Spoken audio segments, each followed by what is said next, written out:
Mesdames, Messieurs, bonsoir, bienvenue à cette grande édition d'information sur la télévision Labari. Ouverture ce matin à l'hôtel Bravia d'une table ronde sur l'accélération à l'accès à l'électricité au Niger. Première du genre dénommée Alliance Sahel, cette table ronde va se pencher 2 jours durant sur les défis et opportunités de la mise en œuvre de la stratégie nationale. Le résumé avec Adam Ousmana et Chebou Guissou. Différents acteurs impliqués dans la mise en œuvre de la stratégie nationale portant accès à l'électricité au Niger se retrouvent ainsi pour une première table ronde dénommée Alliance Sahel. Cette alliance forte de 12 membres a fait l'objet d'une brève présentation à l'assistance par le coordonnateur de l'unité et l'implication de son alliance dans l'accès à l'énergie. On estime ainsi que près de 60 millions de personnes au Sahel, principalement dans les zones rurales, n'ont pas accès ou ont un accès très insuffisant à l'électricité. Par ailleurs, pour ceux qui bénéficient d'un accès, la qualité de l'énergie et la fiabilité des services fournis restent particulièrement faibles. Fort de ce constat, et conscient que l'accès à l'énergie est un facteur essentiel de réduction de la pauvreté et de développement, l'Alliance Sahel a fait de ce secteur un des 6 piliers prioritaires de son action et s'est fixé 3 objectifs à l'horizon 2022. Doubler le taux d'accès à l'électricité, objectif intermédiaire visant à réaliser l'accès universel d'ici 2030, comme le prévoit l'objectif de développement durable numéro 7. Doubler les capacités de production d'énergie renouvelable installées. Accroître les dispositifs d'interconnexion pour faciliter les échanges transfrontaliers. Les autres partenaires ont pour leur part, par vidéoconférence, salué les efforts des autorités nigériennes pour l'accès à l'énergie universelle et témoigné de leur soutien sans faille au pays dans sa stratégie nationale. Procédant à l'ouverture officielle de cette rencontre, le chef du gouvernement a fait cas de la situation d'électrification au Niger tout en louant la coopération avec l'Alliance Sahel dans la mise en œuvre de la stratégie nationale. Au Niger, cette table ronde a une forte signification, car l'accès à l'électricité, qui est une condition du développement global, reste encore un défi important à relever. C'est pourquoi, dans le document de la politique nationale de l'électricité, le gouvernement a fait de l'électrification le moteur du développement durable. Cette implication de l'Alliance Sahel, à laquelle s'associent ses partenaires, à savoir la France, l'Allemagne, l'Union européenne, la Banque mondiale, le Programme des Nations unies pour le développement et la Banque africaine de développement, constitue une opportunité pour le Niger en vue d'amorcer la mise en œuvre de la stratégie d'accès. Au demeurant, la planification des investissements et la programmation, notamment en phase initiale de mise en œuvre de la stratégie nationale, restent en cohérence avec les objectifs d'accès accru à l'électricité de l'Alliance Sahel, suivant une approche multiservice contribuant à réduire la pauvreté et à promouvoir le développement durable. Ainsi, 2 jours durant, différents panélistes auront à échanger avec les participants à cette rencontre des défis et opportunités de la mise en œuvre de la stratégie nationale.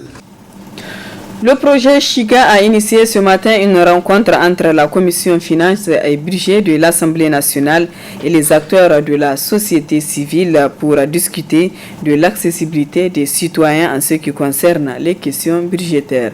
Le compte-rendu de Ali Sissé Ibrahim et Aboubakar Souley. Le budget occupe une place importante dans la gouvernance d'un État. Aussi, l'élaboration et l'application d'un budget ne se font pas au hasard. C'est ainsi que l'ONG Chiga a initié une rencontre entre les organisations de la société civile et la commission chargée des finances et du budget de l'Assemblée nationale. Le but étant de discuter de l'accessibilité des citoyens en ce qui concerne les questions budgétaires. Saïdou Adji, chargé des organisations de la société civile au sein de l'ONG Chiga, précise la motivation de leur démarche. L'Assemblée nationale, à travers la commission des budgets et des finances, examine en premier lieu le projet du budget du gouvernement. Et dans l'examen qu'elle fait, avant que ce budget ne soit approuvé en plénière, il arrive de faire des consultations avec les citoyens pour prendre en compte certaines préoccupations. Et les citoyens aussi peuvent exercer ces droits en approchant la représentation nationale pour pouvoir se faire entendre.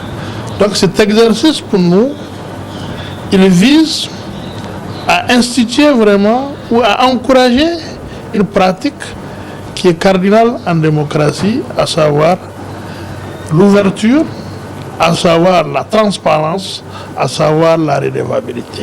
Intervenant au cours de cette rencontre avec les organisations de la société civile, le président de la commission finances et budget de l'Assemblée nationale, Namata Adamou, a souligné que leur service est ouvert aux citoyens.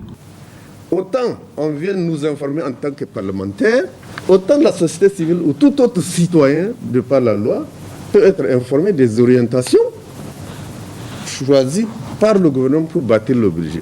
Et du reste, on n'a jamais fait mystère de ça. Les débats sont toujours publics et des fois transmis en direct lors des discussions budgétaires. Donc, en venant nous voir aujourd'hui pour qu'il y ait des échanges sur le débat d'orientation budgétaire ou sur la gouvernance des finances publiques, vous êtes en train de défoncer une porte ouverte. Déjà, au Niger, les lois le permettent. À l'Assemblée, nous n'avons jamais fermé nos portes lors des débats. Ils sont publics de par même la Constitution. Ils sont publics de par même les dispositions du règlement intérieur de l'Assemblée. L'information, celui qui la veut, il vient la chercher. Enfin, au cours de cette rencontre, des questions, dont entre autres celle du contrôle de l'action gouvernementale, a été posée aux députés. Et dans les réponses apportées, l'action gouvernementale au niveau de l'Assemblée nationale se fait par le biais des visites sur le terrain, les questions d'actualité, l'interpellation ou la censure. Le siège de l'Union des travailleurs du Niger à USTN a servi de cadre ce matin pour une déclaration conjointe des centrales syndicales réunies au sein de l'Observatoire syndical pour les élections OSE. Le résumé de cette déclaration avec nos reporters Nafisa Yahaya et Ibrahim Abdou.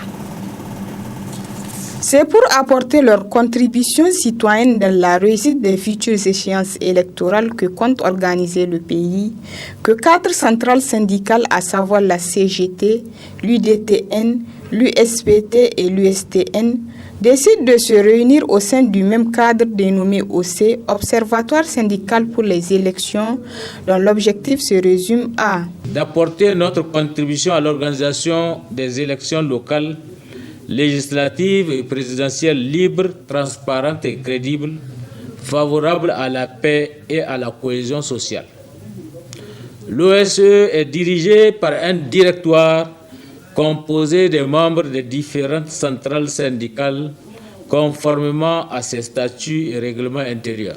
Aussi, l'OSE s'appuiera sur les structures syndicales décentralisées sur toute l'étendue du territoire national pour remplir pleinement cette mission. L'OSE reste ouvert à toute centrale syndicale poursuivant les mêmes objectifs. Tout en restant ouvert aux centrales syndicales ayant cette même vision, l'OC en appelle à tous de privilégier un climat apaisé favorable pour des élections libres, transparentes et acceptées de tous. Notre rendez-vous hebdomadaire à présent, la chronique judiciaire. Cette semaine, nous nous sommes intéressés au thème portant sur la détention provisoire. Ce thème nous sera développé par Maître Suleiman Seydou, avocat à la Cour. Très bonne réception.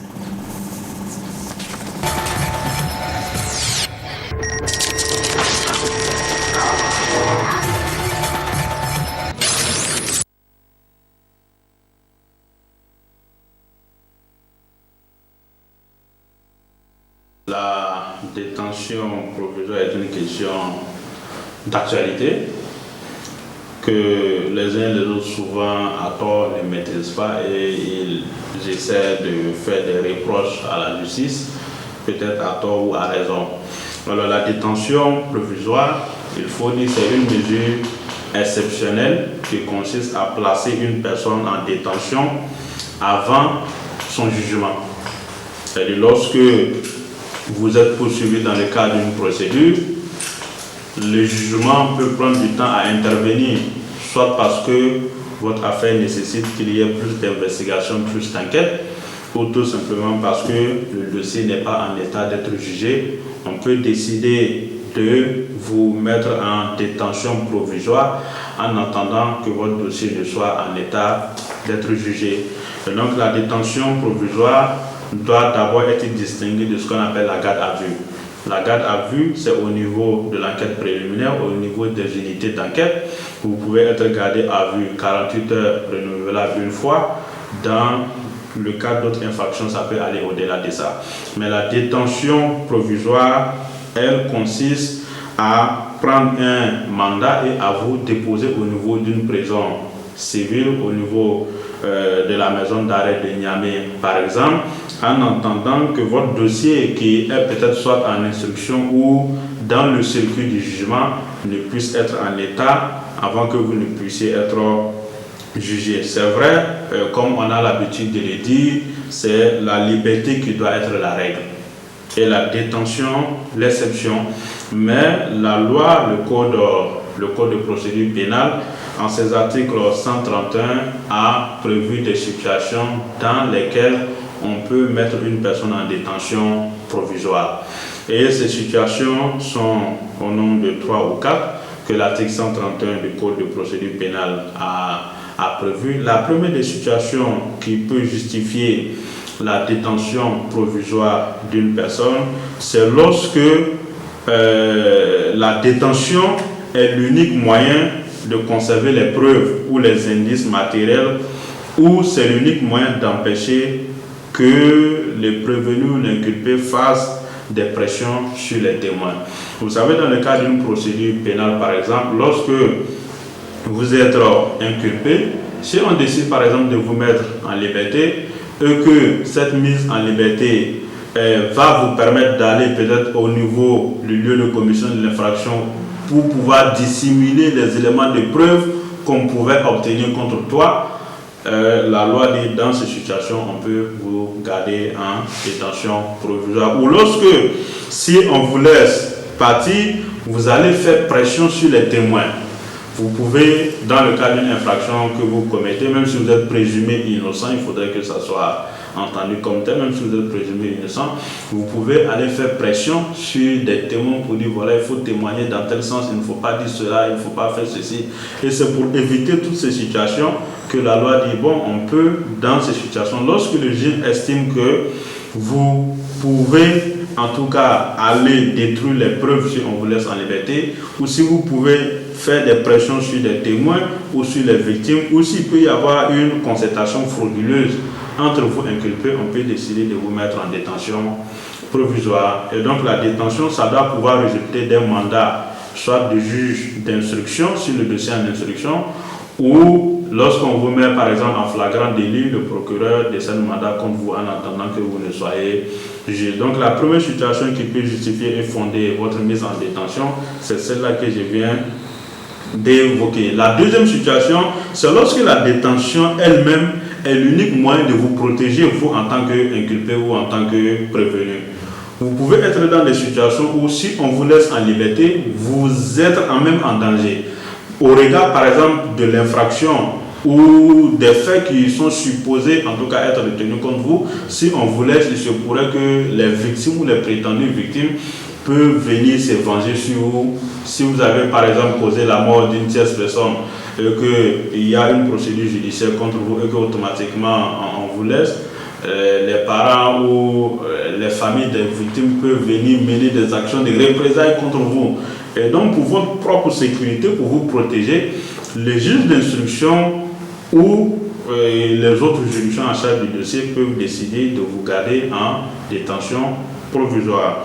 Autre aspect également, c'est lorsque les faits qui vous sont reprochés sont suffisamment graves et que ces faits ont causé un préjudice exceptionnel et persistant à l'ordre public.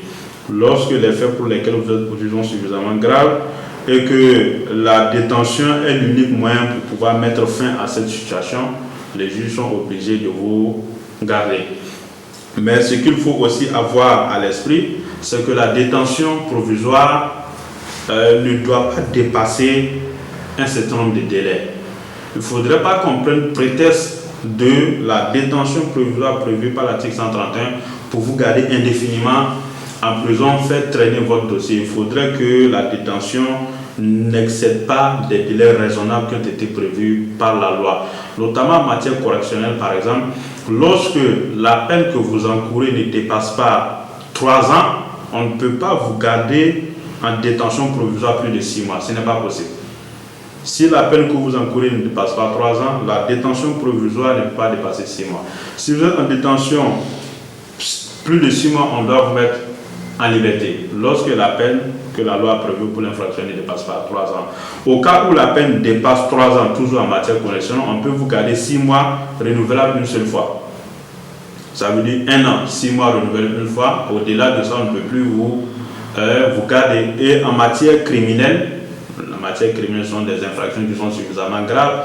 En ce moment-là, le délai de la détention provisoire ne doit pas dépasser 18 mois, qui peut être prorogé de 12 mois.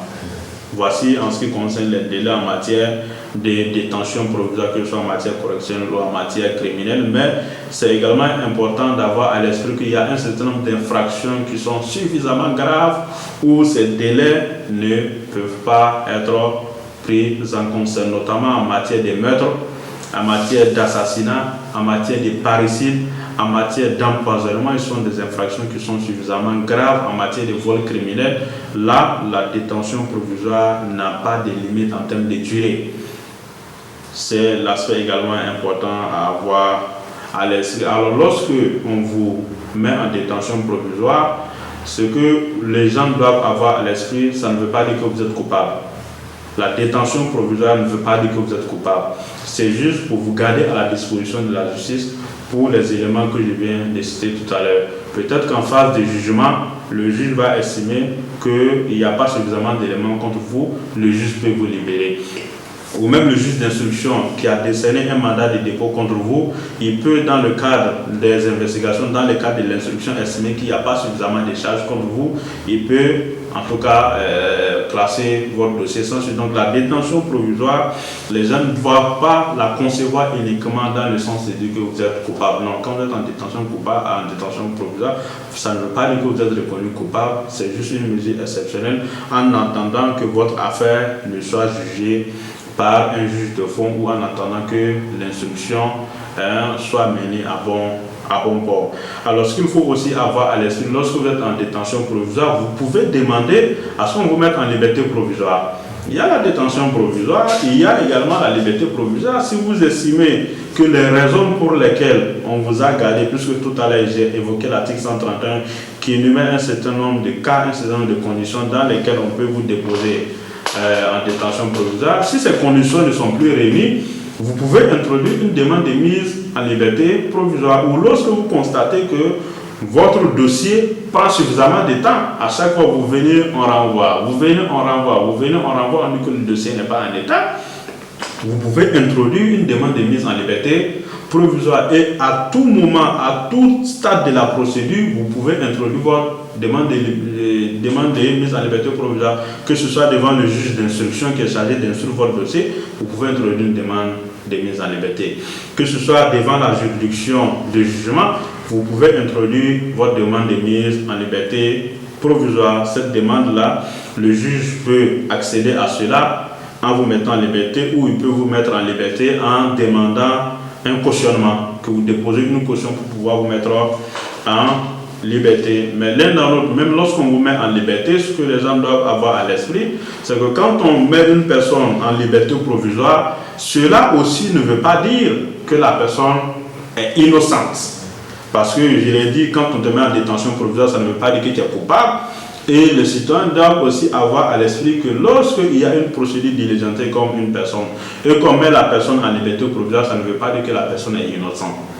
Mais juste la personne en liberté, le temps que le juge instruise bien le dossier ou le temps que la juridiction puisse se prononcer au fond par rapport à votre dossier. C'est pour cette raison que souvent, à tort, les citoyens estiment que bon, la justice ne fait pas son travail, on l'a amené, il est dehors. On l'a envoyé, il est dehors. Souvent, les gens bénéficient de ce qu'on appelle la liberté provisoire, mais ça ne veut pas dire que la personne est innocente. La procédure suit son cours normal. Et c'est la même manière lorsqu'on prend l'autre côté de la chose. Quand vous venez, quand on vous dépose, on dit bon, il a fait une non déposée, il est en prison. Ça ne veut pas aussi dire que vous êtes reconnu coupable lorsque vous êtes en détention provisoire. Alors, et ce qui est extrêmement important et c'est qui malheureusement aujourd'hui cause un temps soit peu de difficultés, c'est qu'aujourd'hui, lorsqu'on vous met en détention provisoire, vous passez 5 mois, 6 mois, 7 mois, 1 année en détention provisoire et après on dit qu'il n'y a rien contre vous.